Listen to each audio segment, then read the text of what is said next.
Snow drifted over the ruined ridge like a shroud, softening the scars of battle, but not the silence that followed. The northern winds howled against the jagged cliffs, whispering through the radio towers of Outpost Valhalla, a lonely fragment of what once had been Earth's proud defense network. Deep beneath the ice, in a dim-lit control bunker, the last human stronghold in the polar sector pulsed with weak generator light. Consoles flickered, breath condensed in the frigid air. Every movement sounded like defiance. Lieutenant Mara Vance stood over the tactical table, gloved fingers tracing the pale holographic map as enemy signatures crept closer. The outpost defenses were skeletal. For soldiers, dwindling ammunition, and one automated turret that froze solid an hour ago. She exhaled slowly, fog rising. "They're not probing anymore," she muttered. "They're coming to erase us." Across from her, Sergeant Kellen Reyes, the comms officer, slammed a fist against his console. 3 Dominion strike teams converging. "They're mocking us on open channels again." His voice carried the rasp of exhaustion. A burst of static followed, and then the translation system crackled with alien speech, taunting, cruel. "Your backups are irrelevant. Your species is finished." The words lingered like poison. No one responded. Mara straightened, forcing composure. "Power down all beacons. Lock communications to line-of-sight frequencies only. If they want to find us, they'll have to walk into the storm." Reyes hesitated, his eyes flicking toward the snow-choked monitors. "If they breach the perimeter, then we make it cost them." The small team obeyed, silent and grim. The air smelled faintly of oil and metal, the scent of machinery dying slow deaths in the cold. Outside, wind swept through the skeletal frames of half-buried vehicles, covering the outpost in deeper snow. For a moment, it felt as if the planet itself were trying to hide them. A low hum vibrated through the bunker as the long-range sensors flared once more. The alien ships were descending, wings slicing through cloud cover, lights flickering like distant predators' eyes. Valhalla had no chance of surviving a direct assault. Everyone in the room knew it. Mara's hand hovered over a sealed terminal, its surface dark except for a single pulsing icon, an encrypted channel marked Reaper. It had remained dormant for months, a contingency no one wanted to invoke. The name alone carried weight in whispers among surviving units. A lone operative, part of the Ghost Division before vanished. Stories said he appeared where entire platoons had fallen and left nothing but silence behind. Reyes noticed her hesitation. "Ma'am, are you sure about that? Command pulled him off grid for a reason." She met his gaze. "Command is dead, and reason doesn't matter anymore." Her voice hardened. "We're not dying quietly." She keyed the terminal. The message was brief, encoded in cold military shorthand. Priority black. Asset Reaper authorized. Target. Dominion strike teams approaching Valhalla. Seconds ticked away. The storm raged. Then, the terminal blinked once, a single acknowledgement. No signature, no words. Just 2 lines of text appearing like a ghost from the void. "En route. Hold position." Reyes swallowed. "That's it. That's all he ever says," Mara replied. She looked up at the ceiling, as if she could feel the presence already moving through the blizzard. If half the stories are true, it's enough. Outside, in the vast frozen expanse, something stirred against the wind. A lone figure moving between snow-laden trees, wrapped in shadow and ice. He carried no beacon, no light, only the muted rhythm of measured steps that disappeared into the storm. Within Valhalla, the crew prepared for the inevitable. They did not know whether salvation or another ghost was coming. But somewhere beyond the ridge, the Earth's last weapon walked again, and even the storm seemed to hold its breath. The Dominion's taunts faded into static. For the first time that night, it was the humans who waited. The blizzard thickened as Reaper advanced, each step deliberate, each breath controlled. Snow clung to the heavy fabric draped over his armor, muting his silhouette until he seemed carved from the storm itself. He moved without hesitation, guided by instinct more than sight, navigating ridges and frozen crevasses with the ease of someone who had spent too many years learning how to be unseen. The mask he wore, cold metal shaped into a skull-like visage, reflected faint flashes of distant alien thrusters, but nothing of the man beneath. He preferred it that way.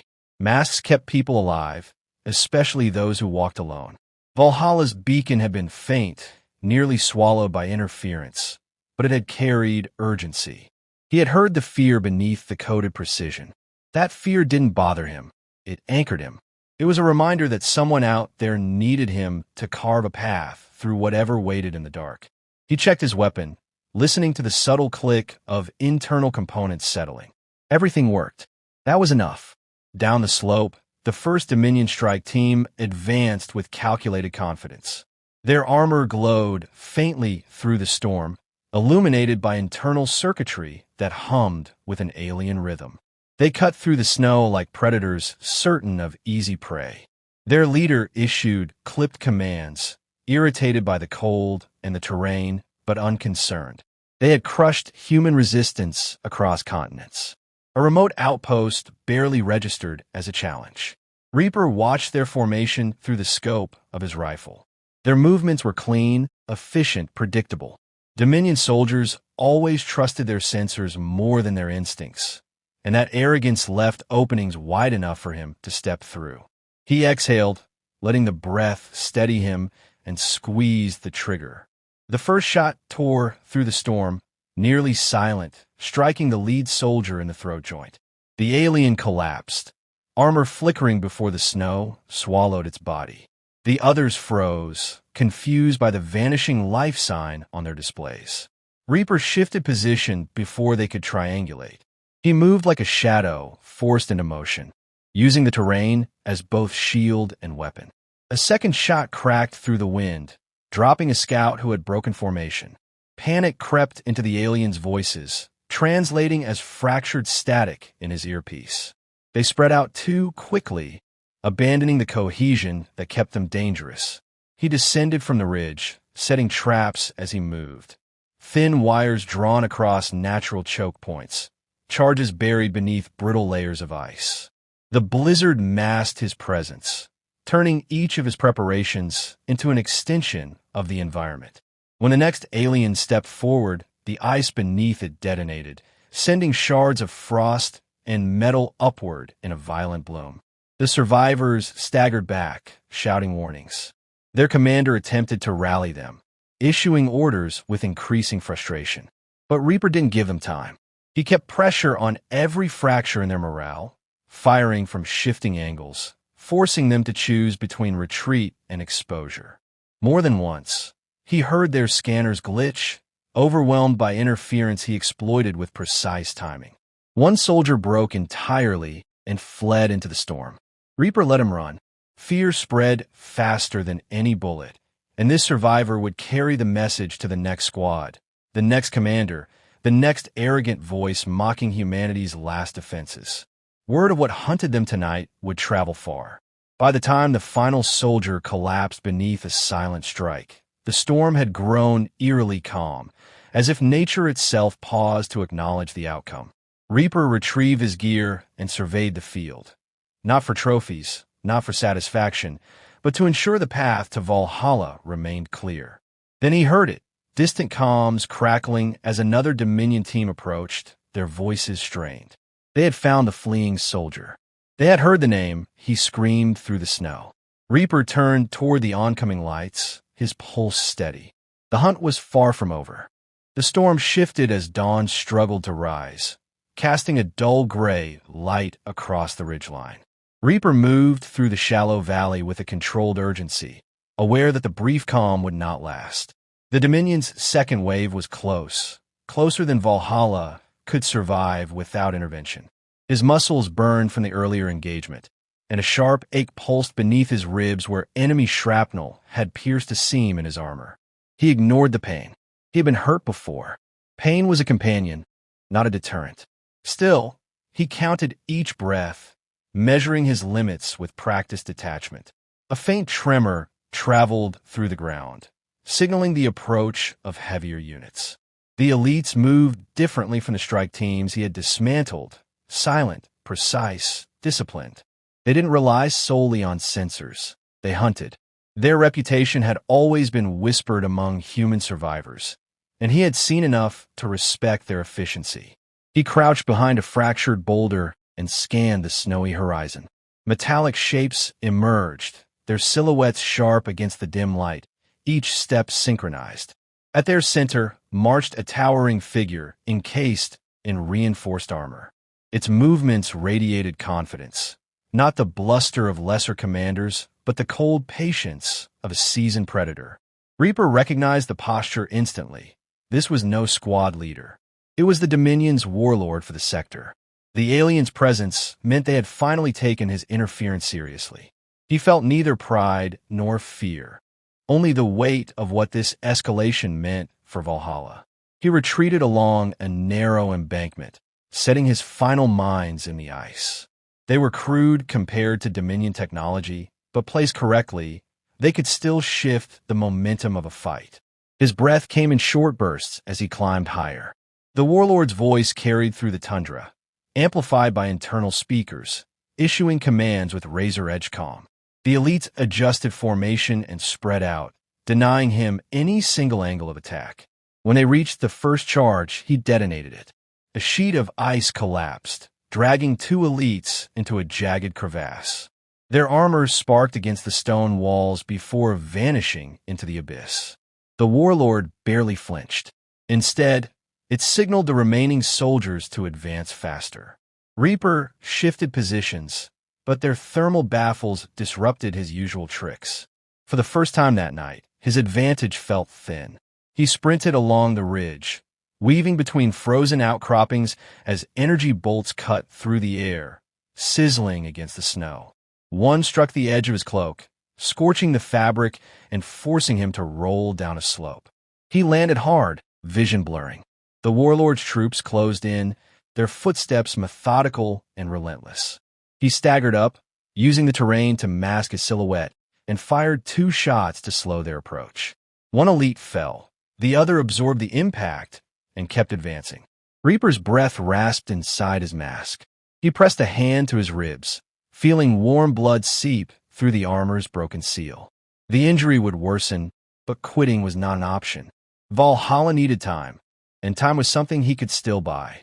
He reached the edge of a ravine he had scouted earlier, a narrow passage with brittle walls. If he could collapse the ridge at the right moment, he might sever the elite's formation. He planted the last of his charges and waited until their shadows stretched across the snow. Then he triggered the detonator. The ridge cracked with a thunderous snap, sending a wave of ice and stone cascading downward. The elites stumbled as the ground gave way, but the warlord anchored itself with spiked gauntlets, refusing to fall. The explosion forced Reaper backward, leaving him exposed. The warlord locked onto him instantly, its gaze burning with recognition. It spoke a single word into the frozen wind, its tone unmistakably triumphant, before lunging forward. Reaper braced himself, knowing the real fight had finally begun. The warlord struck with a force that rattled Reaper's bones, sending him skidding across the ice. He rolled to his feet, vision swimming, and steadied himself just in time to dodge a second blow that cratered the frozen ground. The alien moved with brutal precision, its armor humming with suppressed power despite the EMP charges scattered across its plating from their earlier encounters. It was stronger, faster, and armored beyond anything Reaper could reliably pierce. Yet its confidence carried a flaw, certainty that a wounded human could never outmaneuver it. Reaper had built a career on exploiting such miscalculations. He circled the warlord, forcing it to adjust its footing on the uneven terrain. Each shift revealed subtle tells in its posture, a slight favoring of the left side, a micro delay in compensating for the cold. Even Dominion elites had limits. Reaper lunged forward, slipping beneath a sweeping strike to drive a blade between two plates along the warlord's thigh. Sparks flared, and the alien roared, but the wound slowed it only marginally. Reaper withdrew before the counterblow could crush him, snow erupting where the warlord's fist struck moments later. Energy bolts from the surviving elites carved through the wind, pushing him toward the ravine's edge. He ducked behind a fallen slab of ice, breathing hard, calculating quickly. He had one EMP device left, small, unstable, and powerful enough to neutralize every piece of tech in a tight radius. If he used it now, he would lose his rifle, his visor, and the advantage of precision gear, but the warlord would lose much more. The choice was simple, though far from easy. He waited for the exact moment the warlord closed in, its heavy stride cracking the ice. Then he rose, sprinted straight toward the towering figure, and slammed the device onto its chest plate. The alien hesitated, sensing danger too late.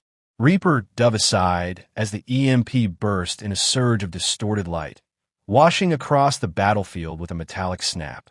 The storm fell silent for an instant. Every Dominion device went dark, armor lights extinguished, weapons flickering out, targeting systems collapsing. Even the warlord staggered, deprived of its augmented strength. Reaper's visor died as well, leaving him with nothing but instinct and the muted glow of dawn. The cold bit sharply without the suit's heating systems, but he welcomed the clarity it brought. This was a terrain he knew best: raw, unfiltered survival. The warlord roared and charged, relying solely on brute strength now. Reaper met it head-on, slipping past its guard and slamming the butt of his disabled rifle into its weakened thigh. The alien faltered, dropping to one knee. He pivoted, drove his knife deep into the joint of its shoulder, and twisted. The warlord howled, swinging wildly. Reaper ducked beneath the arc and delivered a final strike to the base of the alien's throat, where armor thinned to accommodate breathing vents. The warlord toppled, crashing into the snow with a weight that made the ground tremble. The remaining elites hesitated, stunned by the fall of their commander. Reaper rose slowly, bloodied but unbroken, and stepped toward them with a calculated menace. They retreated instinctively, stumbling backward into the retreat signal that crackled faintly from their powerless comms. Without leadership, without technology, and without courage, they fled into the storm. Reaper watched until their silhouettes faded into the swirling white. Only then did he allow himself to sway, exhaustion catching up. He turned toward Valhalla, each step heavy but resolute. The outpost lights flickered through the storm, guiding him home. When the steel doors opened, Lieutenant Vance and the others rushed forward, relief etched across their faces. Reaper removed his mask, revealing a weariness carved deep but held firm by purpose. "It's done," he murmured. "For now." And as the doors sealed behind him, the storm reclaimed the battlefield, carrying with it the whispered truth the Dominion would not soon forget. Humanity did not surrender.